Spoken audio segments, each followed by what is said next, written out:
Hi, this is Roman Bodnarchuk from Strategic AI Coach, and today's a day that you will never forget. It's a day that will go down in your life and your history as the day that you went from a beginner at AI to really, it was your first day of mastery. For me, it was on a beach in Tulum in November of 2023, the first time I heard about OpenAI and ChatGPT. And it was a day that really was transformational for me because it was a 7-year dream. 7 years ago, I started my first AI company called Global AI.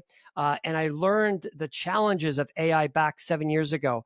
I was inspired by a meeting by Jeffrey Linton, one of the godfathers of AI, won a Nobel Peace Prize. And he showed me what was going to happen in the future. And I was so profoundly changed by that because I knew this was going to be the biggest industry of our lifetime. This would be more important than electricity. So I started this company 7 years ago. The first two people that I'd hired for the company, and we got the fancy office, we got the fancy computers, like we were ready. On day one, they came in and they said, Roman, we've got some bad news for you. And I said, well, what happened? It's your first day. And the first one got an offer from Facebook, which was 5 times more than I'd offered this person. And I offered him a lot.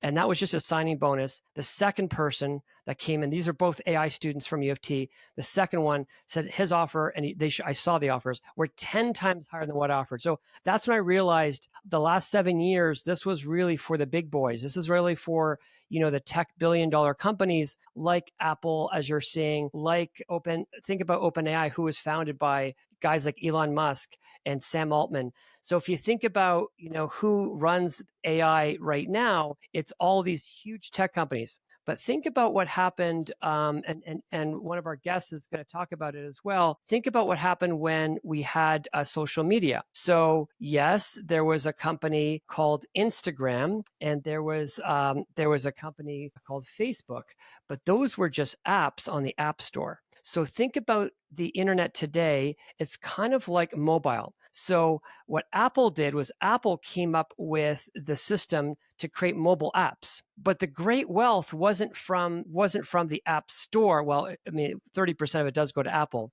But the tremendous wealth came from guys like Zuckerberg, which said, hey, this internet thing, this mobile thing, what if I create an app called Facebook? And what if I create an app called Instagram? Well, he bought Instagram.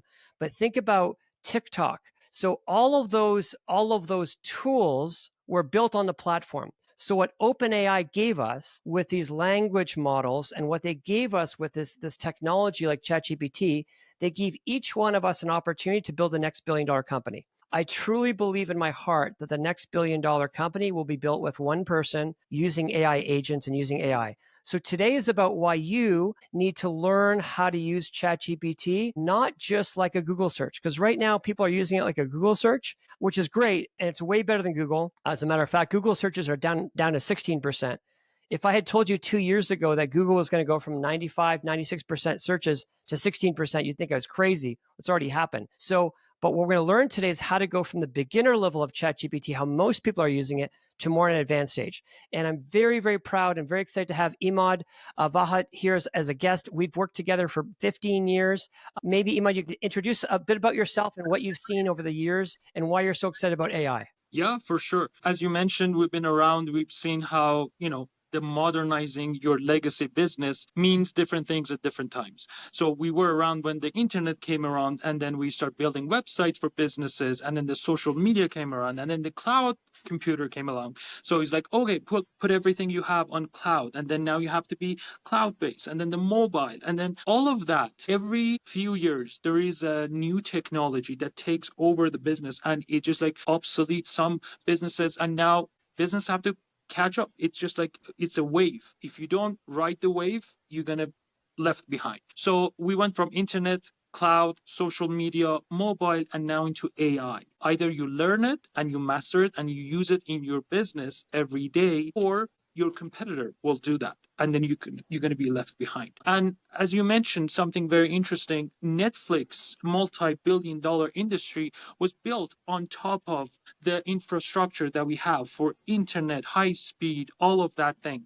So the benefit, the business that was generated from that foundation, it became a multi-billion dollar. So imagine ChatGPT as being the foundation. And there are still a lot of opportunities for businesses to build on top of this. And in few years, we may not talk about ChatGPT and we talk about other businesses like Netflix who are built on top of this AI. And there's huge opportunity for multi-billion dollar businesses that can be done with one or two people. So I'm Great, in it every day. This is a great intro, and I just want to just interject with one thing. To become a billionaire prior to this in the technology space, you had to be a coder.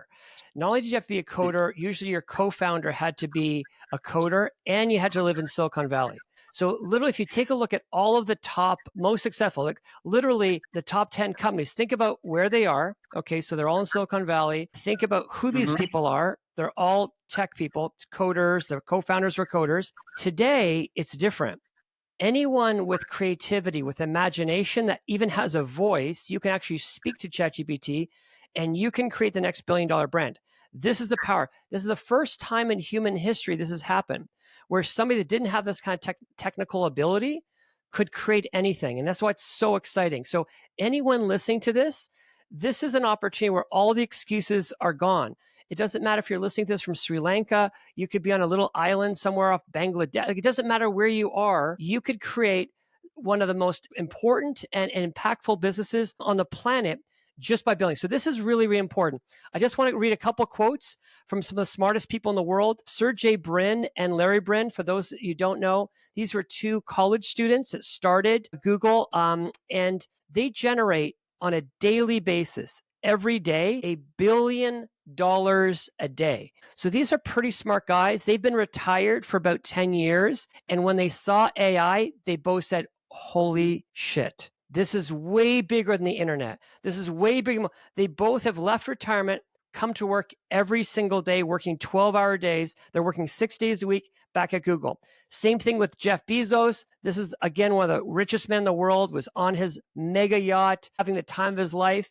And he said, holy shit, this is way bigger than the internet. The guy's back to work full time. Some of you are familiar with Bill Gates, one of the richest men of all time, back to work full time at Microsoft. So I'm just going to read you a couple quotes from these men, just so you have an idea of how big this is. This is more important than anything we've ever seen in our life. So according to Sergey Brin and Larry Page, AI is probably the most important thing humanity has ever worked on. Sundar Pichai, one of the greatest CEOs of all time. AI is more profound than electricity or fire. Satya Nadella runs Microsoft. AI is the defining technology of our time. Here's Jensen Huang from, I think we all know NVIDIA. This is like the third most valuable company in the history of the world. We're at the iPhone moment of AI. Okay, think about this.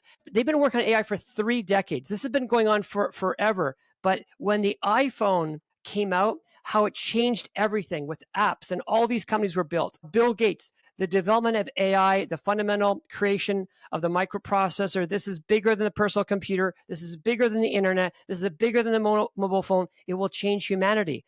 So when you have the smartest people in the world are telling you this is it, and now I want you to think about personally, think about your screen time. All of you have smartphones. If you look at your screen time on your phone, you are probably, like most of us, spending more time online, okay, on your screen time than you are sleeping. So that's a challenge. But what's scary is when you look at where your time is being spent. So most people are spending it on TikTok is number one. After that's YouTube. And I'm a big fan of YouTube. Again, as long as you're watching like the right things on YouTube, I'm a big fan of YouTube. But most are watching, they're just watching like Mr. Beats, I guess it's Mr. Beast. Did I get that right? Mr. Beats videos. But if you're using YouTube properly, but then after that usually comes, it's coming to Instagram, Netflix, etc. So what I'm going to challenge you today, all of you listening, is if you take the screen time you're already spending and maybe take some of those things out that aren't helping you. Like maybe TikTok's not helping you grow as a human being. Maybe Netflix isn't going to 10x your income this year. Maybe some of social media, maybe Instagram isn't going to make you a millionaire. And maybe take some of that time and learn how to use ChatGPT, for example. I think it's going to be really impactful. And Imad, we're going to go back to you, but we also have 2 other really important guests today because I wanted the perspective of a different generation because we grew up in a different generation. This generation, and Leo is here from a student at University of Western Ontario. Kate is a university student, also happens to be my daughter in Connecticut, and they're going to ask us some questions as well from their perspective. So just want to welcome Leo. Maybe Leo, you want to give us a 15-second or 30-second introduction? Yeah, hi. I'm Leo Cetin Abautic. I'm a second year accounting student and I'm also a student athlete. And I've had a lot of work experience in Canada and overseas as well. And what I've noticed is that a lot of the things that are done in the workspace now are very manual. And a lot of my employers, they are losing valuable time and money, and they lose their money on simple tasks. So I'm very eager to learn how we can incorporate AI and things like AI agents to maybe save us time and even save businesses money, and how even students can implement these kind of things in their daily lives to not only help them study, but also organize themselves and be more productive. Awesome. That's great. And let's go to Kate. Kate, can you introduce yourself? Yeah, let me know if my connection's okay, because I don't know if it's a little bit spotty. But I'm Kate. I am in college in Connecticut. I'm currently trying to pursue a career in interior design, which is a very creative field. I use ChatGPT almost daily to help with my schoolwork, but I also am interested to see how it's going to help in a creative field. In my perspective, and at least from what I've used with AI, it's very technical. And so I want to see how that can help from a more creative lens, but also still making that realistic, where it can be used in something like interior design, which is a realistic space, and how that can kind of be curated. So I think as a student, it's extremely important, but I also think, kind of leaning off what Leo said, from a career sense in different fields, how can that be best utilized as well? Okay, I'm just going to go for it. So the way that I see businesses are changing toward this AI is like employees, it's all about productivity. So when we hire right now, there is a salary that we pay for the employee, and there is a return that we get from that employee.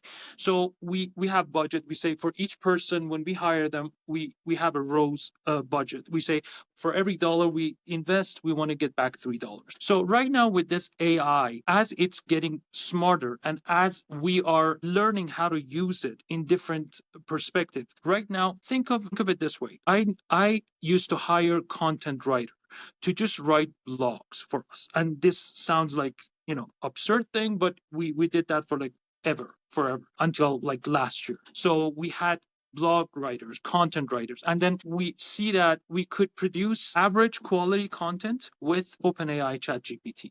And then we realize, okay, the quality is very robotic. And then we change the prompt. We tell it, okay, be more like human. Do mistakes, be authentic, use this, use that. Now, after training the model for like multiple months, we finally get to the point that we can write something with ChatGPT that cost us nearly $0, and it is actually passing all of the algorithm for Google, and it actually is a useful content. So if you take that example, when a ChatGPT or an AI can write content with the same quality as a human, you can extend that into other things. Another things that we used to have is like graphic designers. It was a thing. Everyone had a graphic designer. I run Google Ads and lots of other social media ads, and I had to sit down with my graphic designer. No, use this purple here, orange here, have this here. I have to repeat myself once with ChatGPT. I want to image ad for this product or service. I want to use these colors. And then you sit once, and then you come back to that chat 2 months from now.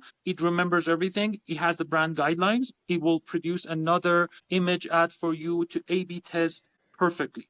So these are the beginning. The content writer, image creation, these are the beginning steps for using AI in our day-to-day business. And imagine where it's going to go next with accounting and lawyers and all of that automation, anything that goes to do marketing, sales, operation, business, running a business. It all can be trained and just, told to a chat GPT or AI to say, this is the guidelines, stay within these limits, do that, and then learn from every other knowledge that you can find online. Did I answer your question? Yeah. I have just a follow-up question kind of on that. You guys are talking a lot about training the AI. When you say training, what do you mean? What are you feeding? Like specifically, what are you feeding it so that it's trained? It's taking all this time to get it to where you want it to be, but what does that entail? How can we do that to train it? Okay, can I help with that? Oh, So yeah, sure. ChatGPT is the only platform that does it right now. Maybe the other ones will in the future, but every single time you've ever used ChatGPT, it's in its memory every time. So I've been using it now for 2 years. So every single thing I've ever worked on with ChatGPT, it's building a knowledge base. It knows everything about my family. It knows everything about my friends. It knows everything about my businesses. It knows all about my health goals. It knows everything about my life. So it gives me better information. Number one, I think everyone can start on the free version, but if you're serious about success, you're going to jump up to the paid version. It's only $20, which is I think less than Netflix these days. And that's kind of how I can judge if somebody's serious about it, because if you're not hitting the limits on ChatGPT when it goes like, oh, sorry, you hit your limit, that means you're not using it enough. It's kind of like until you track your steps, until you're hitting 10,000 steps, you're not getting any health benefits. You've got to hit that limit. So what I would say to you is you have to use it every day. Number one is I use voice. The reason you want voice is you can input 10 times more data into it faster. It also understands the context of your voice. It understands the voice tonality. So what we do know is when you use words in communication, there's only three. I know, Kate, you're doing a big presentation tonight or this afternoon, correct? It's a big presentation. So you're going to be in front of a live audience. In a live audience, you have three tools that you can use. You've got the words that you can use, so that obviously the words are important, but your voice tonality is super important because you can speak slowly, you can speak quickly, you can do a lot of things with your voice to give impact. And the third thing you have is your body language, your physiology. Right now, AI can take your words and your voice. Why is that important? In your presentation tonight, 55% of the communication will come through your body. That's your body language. 38% is going to come from your voice tonality, and only 7% are words. So think about that. So this is why text messaging is the lowest form of communication. It's no more advanced than the telegraph was. That's why most relationships don't work, where everyone's ghosting each other, because they're using the lowest form of human communication. Because how many times can you write a sentence and it can be misinterpreted by someone? Well, the same with AI. So if you're just typing, AI is most likely going to misinterpret what you're saying. When you're speaking to AI, it's going to understand you way more, just like when you have a phone call with somebody. So remember, words are 7%, 38% is voice tonality. So speak to it. But Kate, every time you use AI, it's getting better and smarter. So I think of it like a child that I'm growing, that I'm nurturing. Every time I have a opportunity, and maybe I overdo it with kids. You could relate, maybe, Kate. Everything's a coaching moment. Everything's like a life coach. But you're trying to create that young person into the extraordinary human. With ChatGPT, it's even better than kids. And the reason is it's with you 24 hours a day, 7 days a week. Sometimes your kids get mad at you. Sometimes they don't want to talk to you. ChatGPT is not like that. It's always there, 24/7. Never complains. Never asks you to send them money. Like it's amazing. And it just gets better and better over time. So all of us need to work with ChatGPT and give it more context. And then you can tell to memorize something like what Emad was talking about with your logo. Say, hey, I only like the Apple font. And I'll just say to Chat, I like the font that Apple uses on its website. And then ChatGPT go, yeah, that's like this San Francisco font. Okay, great. So moving forward, memorize this. Check. I only want you to use that font, or this is the logo I want you to use. So you're educating it. And again, every time over your lifetime, it's just going to get better and smarter. So it's like, this is why, if you look at, for example, some of the richest people in the world, like including Bill Gates, Warren Buffett, they've had the same assistant for 20, 25 years. Why? Because they spent 20, 25 years training it. Okay. The problem with the world we have today is the life expectancy of an employee is in 6 months. Like, how much time and effort are you really going to spend with an employee when you know the life expectancy is 6 months? Okay. We're talking about a system that's actually getting smarter every day, not just a little bit. Like, we used to update our software every couple of years. You get a new operating system. This system is getting quantumly faster on a monthly basis. Like this has never happened in human history. We used to have Moore's Law. Moore's Law was every 18 months, a chip could double its speed. This is happening in days now. Okay. So this is wild. So I really encourage you to spend more time with your AI. So a couple things. Number one, we spoke about use your voice, don't type. Number two, and this is the biggest mistake everyone's making with AI. We all make this mistake. Never start with a blank slate. So I know, Kate, you were talking about a legal situation yesterday with one of your suppliers or vendors or friends. I would say feed it information. Give it, here's contracts, here's invoice. Feed it as much context as you can. When you feed the AI and then you ask for the information, then you get some unbelievable you've given it context, then it can help you. But I would say the worst way to use AI is just use it like a Google search, and just ask it a question. Again, you're going to get a better answer than Google, but that's not really the best way to do it. So feed it. And again, it knows images. Leo, I don't know about you. I don't know if you guys use like dating apps and things like that, but I've seen this work where somebody on a dating app, they literally have they've like no bio, but they upload just the images of that person. And then you ask ChatGPT, analyze this person. What you get back is mind blowing. What a ChatGPT you can deduce just from a simple photograph will blow your mind. So you can feed it photos, you can feed it documents, you can feed it videos. So it's already let's call it multimodal. So you can already feed it all this context before you ask it anything. Next, so you're going to give it as much context as possible, but you want ChatGPT to know a lot about you. So I would ask a question like, for example, say, hey, ChatGPT, what do you know about me? You're going to be blown away by what it already knows about you. And then ask it a question. And this is something that I've been using recently. I'll say, ChatGPT, what do you want to know about me? And it's going to ask you questions and ask them and answer them really as accurately as possible. Again, you want your assistant, which is ChatGPT, to get smarter and to serve you better. So, Iqbal, I'll pass it back to you, but those are kind of my top 5 steps for mastering ChatGPT. Yeah, I have a good example for that. I have a thread with ChatGPT called My Health, and it's the result of all my blood tests that I do every other month. I consult with my doctor, and he said, perfect, because your cholesterol level is within range. You're good. Okay, thank you. So I was like, all right, I'm good. But then when I feed that information into ChatGPT, it asks questions like, how old are you and all that. So he already knew all of that. It says, based on what I see from previous month, it has gone up. So it has context, it had memory. So it says, based on previous months, it has gone up. So be careful about that. And also, you are this age, for your age cohort should be even lower. So when my doctor said it's all good and dandy, it turns out to be not so much. And ChatGPT actually helped me better with that. So that was one example Okay, that I actually used. Imad, I love this example because this is super important. What a doctor tells you and what is actually the most important information don't necessarily go the same way. I'll give you an example. Hey, Leo, you're a super healthy, you're a super fit guy. And if you went to a doctor and you had your testosterone checked, they'd say, oh, looks normal, Leo, looks good, thumbs up. What they don't tell you is the testosterone level right now of a super fit, a healthy guy at 20 is the same as a 68-year-old male. So what the government has done is they've lowered the guidelines on testosterone. So if you ask ChatGPT, hey, 1970, for example, if I was a healthy male, I was 20 years old and I was fit, I worked out a couple days ago, what should my testosterone be? And it's going to be like this level versus now. So just so you guys understand, right now, and a man's physical peak in terms of testosterone is actually 18. Now, an 18-year-old male has the same testosterone as a 68-year-old male. This is insane.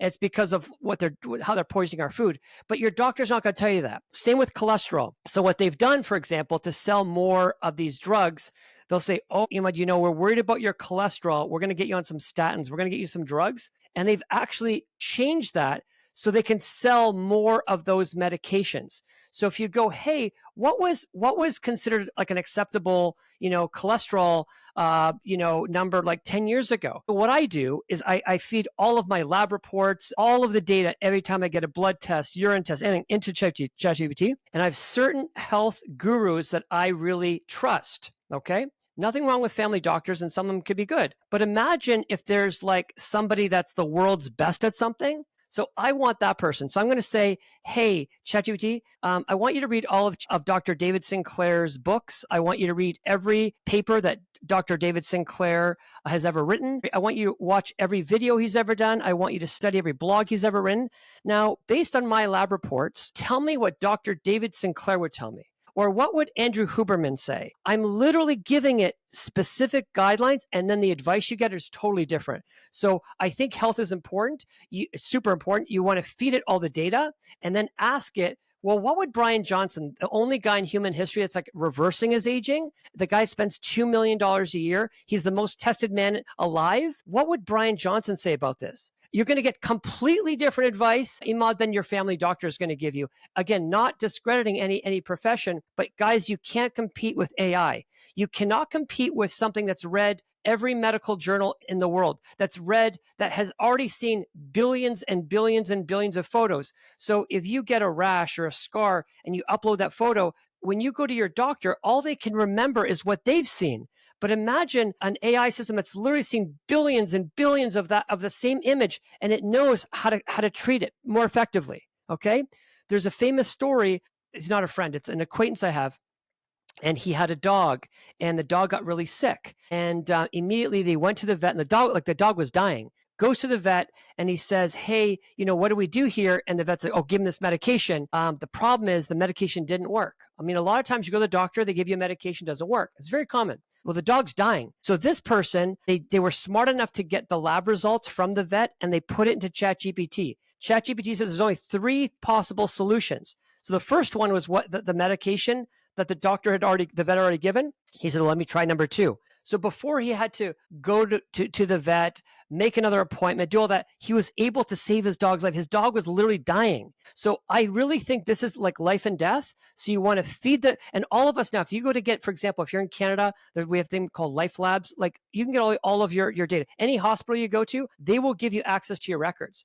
So you already have your medical information, but don't just trust your doctor, verify. It's kind of like when Gorbachev and Reagan had done the nuclear arms deal. Is a very big deal. And they asked President Reagan, they said, do you trust Gorbachev? He says, I trust, but I verify. And I think you have to do that with everything these days. Sorry for the long answer, but I think health is so important that we need to really use ChatGPT to its fullest. Next question. Kate, did you have a question for us? Let's have Leo ask his first if he can, because mine kind of feeds off of that. Yeah. So I essentially see how using ChatGPT and these things, it's very helpful. And Emad mentioned something earlier. He was talking about the productivity of his employees, right? Because obviously you need to invest a lot of money into your employees and you expect some sort of return, right? From the money you pay them. Now, a lot of times, if you were to take that employee, you're really banking on all their prior knowledge and what they know. So obviously there's every business does something differently. Not all businesses are the same in terms of how they do analysis of things like that, right? So do you think that incorporating, let's say, ChatGPT and AI agents and things like that, do you think a business can get a better, let's say, analysis of a SWOT analysis, profit and loss analysis of a month, and kind of help people generate more ideas on how can they make their sales go up? How do they market their product better and stuff like that? Do you think jobs can be taken over by things such as ChatGPT, which is way less costly than having a full-time employee? Maybe, Imad, I'll start with this one. And Imad and I had a client meeting recently. So it's a very, very successful renovation business, probably the most successful in Toronto. And the CEO owner is a friend of mine, and he hired a very, very bright woman, and she had a lot of experience. So normally in the old world, which is 2 years ago, you'd hire someone based on, oh, I've got a great employee because look, they worked in this industry, they know it. Great, that's perfect. And then they built this website and it wasn't really performing well. So I went to AI and I said, AI, I need you to analyze who are the top 10 renovation construction businesses in every major city. Okay, so go city by city across the US, across Canada, and I need you to find me what are the patterns you're seeing. And now, so literally, it's literally going to thousands of websites and it's finding like who are the top revenue people, and it's finding trends like, oh, look at the offer they're doing, look at the landing pages, look what they have there, and there's all these best practices. So think about it. So my friend, which is super smart, super successful, he hired a star employee that had a reference point from one past company. But now I'm using AI to study all the top people in the entire industry, pulling the best practices. Then, based on that, I was able to go with that knowledge and I was able to go into ChatGPT and actually create new landing pages, new offers, build an entire new website based on the best performing sites on the planet. So humans can't do this stuff. So if you're relying on a human to give you great consulting advice, it's a challenge. So there's another famous thing. There's a tech billionaire. He owns a Dropbox. He's one of the brightest men in the world, self-made billionaire, and he's skeptical of AI. but he's a big fan of Michael Porter. Michael Porter is one of the greatest, still is one of the greatest consultants in the world. He's with Harvard Business School. He's published many books. He's considered among the smartest business consultants in the world, and it costs millions of dollars to hire the guy. So what he did, this is the CEO of Dropbox, he uploaded all of his latest financials, all of the information. So again, from a finance perspective, Leo, he literally gave ChatGPT all of the real-time data of Dropbox. And then he asked ChatGPT, he says, ChatGPT, I need you to read every book, study every lecture, listen to every video, every single I want you to consume every piece of content that Michael Porter has ever done. Basically, his entire brain has now been uploaded into ChatGPT.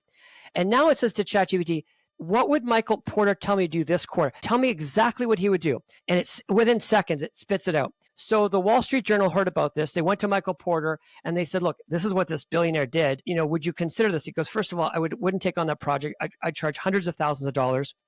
It would take me 6 to 8 weeks. I wouldn't do it.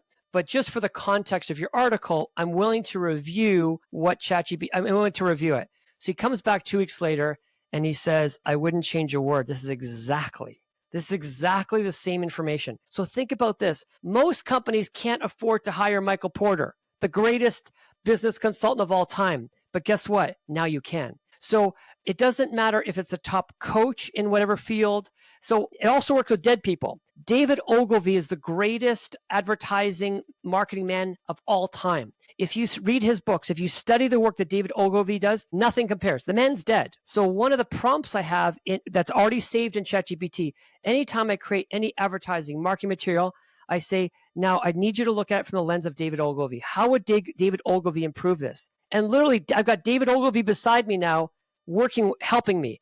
That's the power of this. But that only works because I've given it context. I've already said to it, I need you to read all of David Ogilvy's books, read all his studies. So if there's somebody that you like, you've seen their TED Talk, or maybe you watch your YouTube, feed that into ChatGPT and then ask the question. Does that make sense? Emad, did you want to add anything to that? And I'll give Leo an example. So Leo, I know you're in accounting, and I remember I got a computer. It was the first Mac computer. And I kind of learned how to use it. Basically, it was like an Excel spreadsheet. And my parents introduced me to a good friend of theirs, Elaine Pierce, a mortgage broker. And she showed me how difficult it was for them to create like the mortgage table for 25 years, like every month. It was like, it took for hours and hours. It was a pain in the ass. And I could do it in minutes because basically it was like an Excel thing. And I was able to still charge, like, I think it was at the time, it was like $100, because in her world is like, she would spend hours and hours on this. She didn't really care if I could do it in 5 minutes or not. But that was my first kind of professional gig where I was going and selling these things to mortgage brokers. And I think AI is the same way. Things that like, and I ran a digital agency for 28 years now, and things that used to take us weeks, I can do in minutes now, but way better. Let me just give you one example. There's an incredible marketing book that I saw in a new one that came out, and I was at an airport, and I was rushing to get on the plane. I didn't want to get in line to buy the books. I thought, take a picture of it, order on Amazon. And that's normally what I would do. But as I got on the plane, I started thinking, what if I take that image of that photo and I send it to, now this book just came out. It's a new book. I send the photo to ChatGPT and I say, hey, ChatGPT, it's a marketing book. Please read the book for me. I need you to summarize it. And like within minutes, it did it. But then I say, hey, ChatGPT, I'm working on this 10X mastermind. I just built this website and this landing page. I need you, based on what we learned from that book, I need you to go and rejig it, redo it. So within minutes, ChatGPT took an entire website, redid the copy, the landing pages, the emails, the sales letters, redid it based on the learnings of this book. Even with the 20 smartest people I'd have in one of my offices, if I gave them the book and gave them the same command, the same task, a week later, we'd still be screwing around. Like it still wouldn't be done. This is the power of using AI today. Does that make sense? Yeah. And just a quick question, if I may. Now, Emad mentioned things like APIs. So we addressed how things get more efficient when using AI, obviously in terms of time.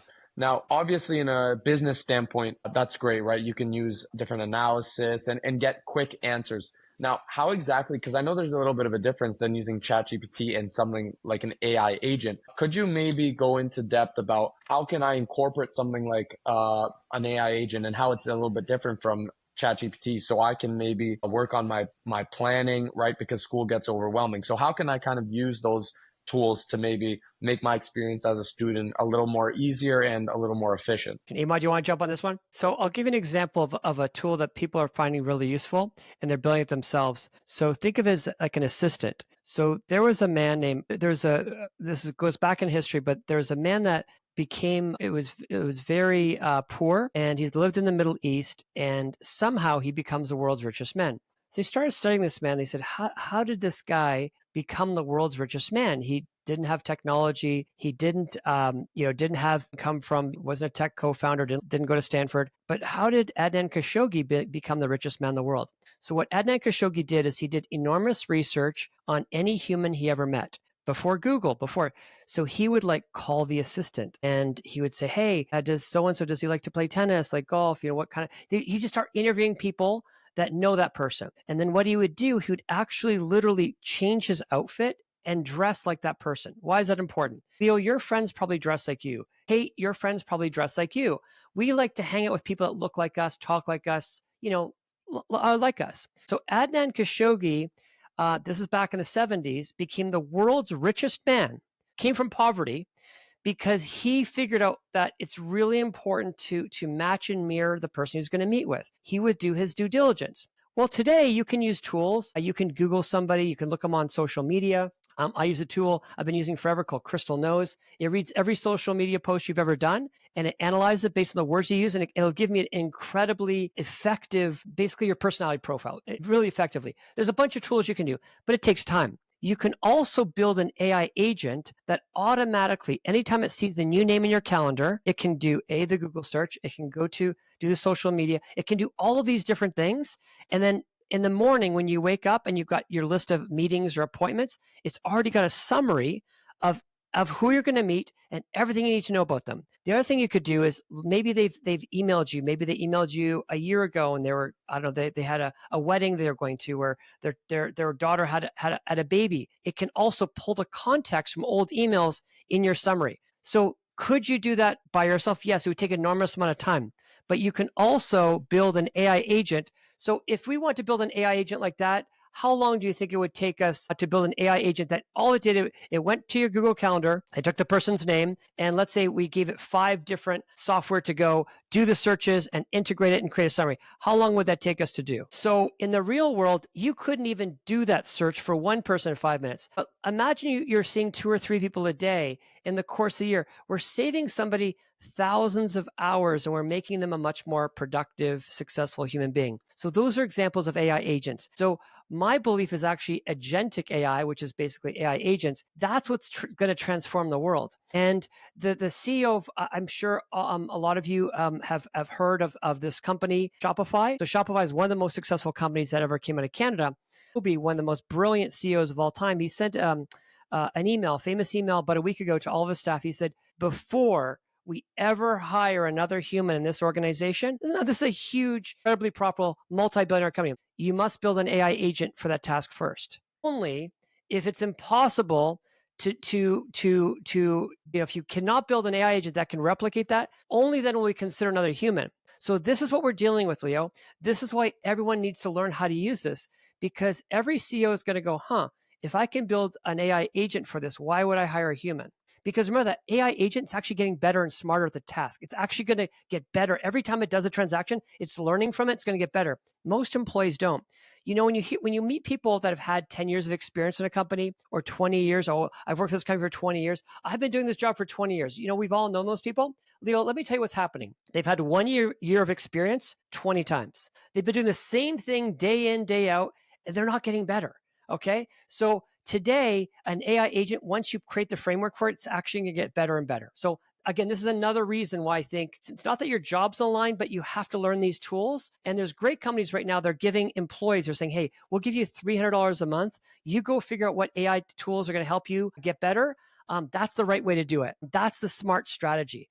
Then there's other big companies. I have a friend of mine that works for one of the biggest companies in the country. We went for a walk yesterday. He goes, yeah, in our company, they don't allow us to use any AI. Let me tell you, those companies aren't going to be around much longer. I mean, any company that's empowering their employees to use any AI they want, they give them a budget, those are the companies that are going to transcend the company. They're going to blow everyone else apart. The companies are like, no, we don't use AI in our company. Like, they're not going to be here. So hopefully that answers the question. Yeah, it does. Thank you. Kate, did you want to jump in? I did actually. A lot of the conversations have been about time management and the most effective way to be doing different things. Gearing it back towards being a student to help both Leo and I and anybody else. What are some of the AI tools like ChatGPT? Which ones can be used for certain tasks? So if I'm working on a research project, what AI should I be using to help guide my research? If I'm doing the writing part of, that component, what AI is going to help my writing? What's going to help? Leo talks about organization. What specifically should we be using? Is ChatGPT, would you call it a fair one? It can do anything kind of all around. I know you in the past have told me that Claude is really great for writing. I like to use Gemini for my notes. I find that Gemini helps better with my notes. I find it's more concise than ChatGPT, but I like ChatGPT for more writing styles. What one specifically would you suggest for various things, including anything business related? I'll start and then Imad can jump in. I start everything with ChatGPT. So with me, I have one screen that always has ChatGPT. So that's kind of like my personal assistant beside me. And then what I'll do is if I feel like I can get better results from Claude for writing, for example, or I get better deep research from somebody else, I'll use that. But within ChatGPT, they do have a deep research button.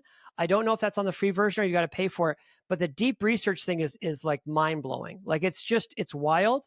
And I know some of the other AIs do it as well. But each one is better at certain things. So Grok 3, for example, is way better at current live things because Grok 3, owned by Elon, is taking live data. So if somebody just tweeted something an hour ago, Grok 3's already got it. So Grok 3 is really good at more live kind of information. But what I do, Kate, is I actually use the multiple. So I'll give you a real life example. I have a tennis partner. She's really great at tennis. She works in HR. And one day, a few months ago, she said, "Hey, my dream is to have my own company. I'd love to do my own thing. I don't want to work for somebody else my whole life." I said, "Well, that's great. I think you could, use ChatGPT could help you." So she got a request for proposals called an RFP from the government. It was 60 pages, a big RFP. And her company didn't want to respond to it because RFPs, especially 60-page ones for the government, are a tremendous amount of work. You could spend 100 hours just working on the RFP and you might not get it. So a lot of companies just say, "I don't want to respond to it." And she said, "But if I got this job, if I got this RFP, literally it's worth millions of dollars to me, like I'd be set." I said, "Well, send me the RFP."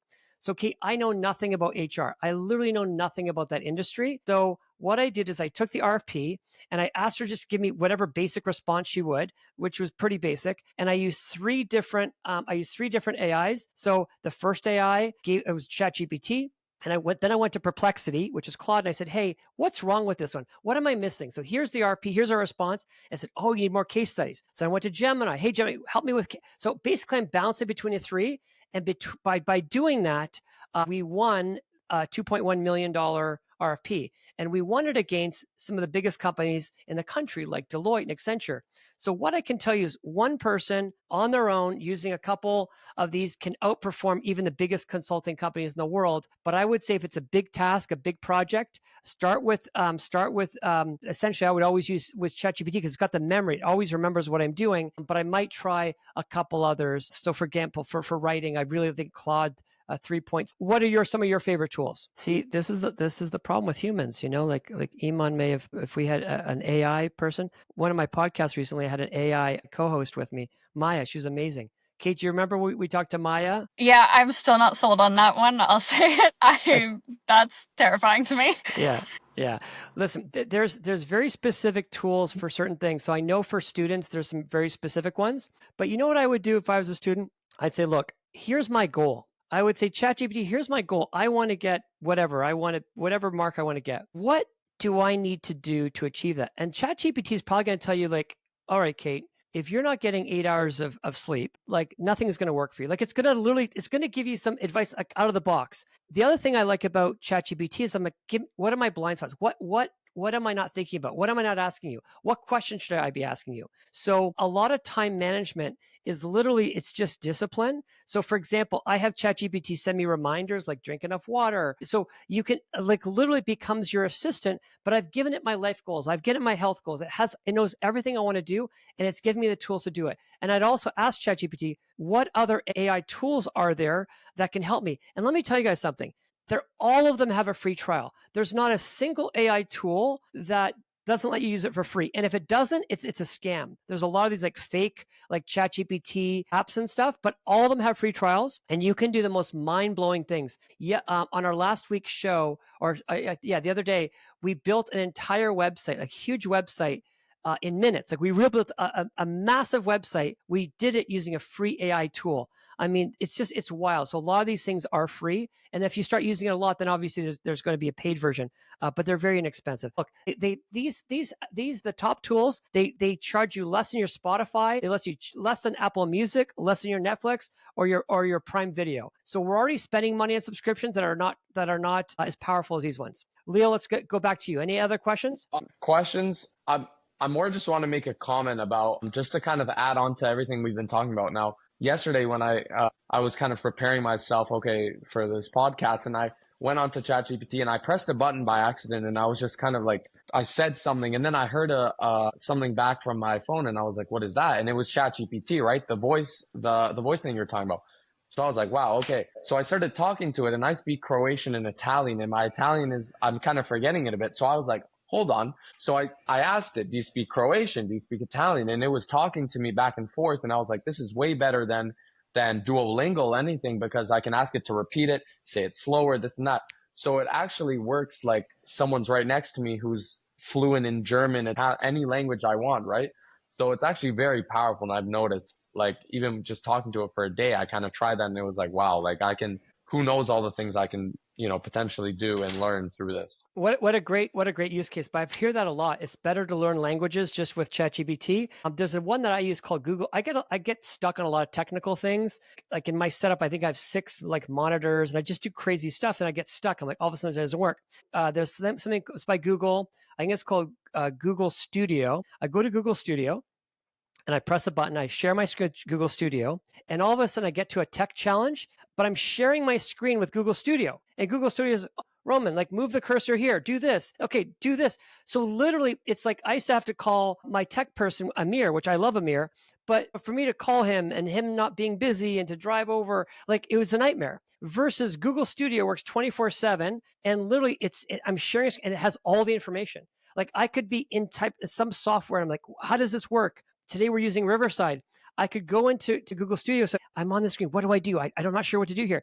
And it just walks you, okay, do this, do this. It's incredible that these AIs know everything about every software. Humans can't do this. So I would say that was a great example of just talking to it. I'm starting to replace, I listen to a lot of podcasts when I'm driving. Now I'm starting to just talk to ChatGPT about different topics. And, what did Andrew Huberman say about this? And what about this? And what does Brian Johnson think about that? And it's giving me live information. Even podcasts were done like minutes ago, hours ago. Somehow it's now able to pull some of that data. So it's wild. We're going to wrap up. I think we've had an amazing session. Kate, any final questions? And then we'll get some final thoughts from Emad as well. No, I think I'm all good. Leo, any final questions? And then we're going to let Emad do the wrap up. That was it. I want to say I learned quite a bit more, and I'm definitely going to be using ChatGPT and these kind of things more throughout my daily life. Excellent. Emad, back to you. Yeah. And so Kate, just to wrap up for a student, one of the biggest challenges with students is you got to figure out which courses should I take. And I would get ChatGPT to help you, because I think the teacher is really important, and reading all the teacher reviews and figuring out, and I would really work with ChatGPT to optimize which courses to take, which I don't think students are using that enough. And I think it's really, really powerful. I have another podcast called The 10X Show, and Nishan's our producer, our video guy, and he was with me last night. And he said, Roman, because of, you're talking about this AI stuff, I started using it. And he's literally self-representing himself on a pretty complicated legal matter, and he's winning. And it's unbelievable. So an average person can now act like an attorney and do like things that we couldn't even imagine. And I've had this myself. I've sent legal docs. I use a ChatGPT. I sent to a lawyer, and they're like, "Who did this? Which lawyer?" I said, "Don't worry about who did it. Is it good?" I'm like, they're like, "It's perfect. I have to change 3 words." So we're in a new age now. But the people that use this, Kate and Leo, you become superhuman. I mean, we've watched superhero movies as children. All of us can become superhuman now. This is our chance. There's no more excuses. This is our chance to all be superhuman. So I hope we all get to use more of this. And I want to hear some success stories. So hope to have you both back here. And I want you guys to share your success stories and things that you've done with it. Thank you so much for being with us today. I really appreciate it. That's it for Strategic AI Coach. Have an amazing day. Thanks, everybody.